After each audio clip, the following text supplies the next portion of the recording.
ደውል በስመ አብ ወወልድ ወመንፈስ ቅዱስ አሐዱ አምላክ አሜን። ኒቆዲሞስ ክቡር ሌሊቱን በብርሃን የሚማር መምህር፣ ያ ታላቅ ጌታ የአይነኬ ሰው ራሱን ደብቆ በሌሊቱ ብርሃን ምን አግኝቶ ይሆን የሚመላለሰው? የኢየሩሳሌሙ ክቡር ባለስልጣን ሰው አየኝ አላየኝ ልቡ ይጨነቃል። ያ ስልጣንና ሀብት ወዲህ ቢሉ እውቀት ሊሞላው ያልቻለው ይኖር ይሆን ክፍተት? ማህበራዊ ክብሩን ወደ ጎን ትቶ በእኩለ ሌሊት ካልጋ አስነስቶ ወደ አንድ መምህር የሚያመላልሰው ምን ይጎለው ይሆን?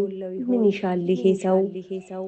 የዓለሙን ኑሮ ስልጣንና ሀብቱ ዕውቀት ቢመልሰው እኚህ ሁሉ አሉት ሙሉ ነው ይሄ ሰው።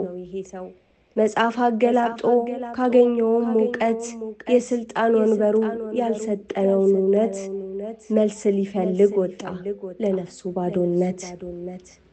ይህንን ባዶነት ክፍተት የሚሞላው በአይሁድ መምህራን ትምህርት ያልተማረው አይሁድ ያገለሉት የ30 ዓመቱ ኢየሱስ ክርስቶስ እነሱ እንደሚሉት የአናጺው ልጅ ነው።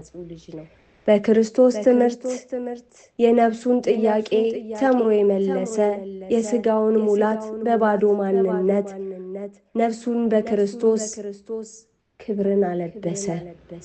መምህር ሆኖ ሳለ ከመማር ያራቀ ይሄ ኒቆዲሞስ ምንኛ ብልህ ነው! ሁሉ የሞላለት ጉድለቱን ያመነው ለነፍሱ ጥያቄ ከከፍታ ወንበር መሬት የወረደው በትሕትና ማማ ነፍሱን አከበረ፣ ጌታውን ከመስቀል አውርዶ ቀበረ። ኒቆዲሞስ። ወስብሐት ለእግዚአብሔር ወለወላዲቱ ድንግል ወለመስቀሉ ክቡር አሜን።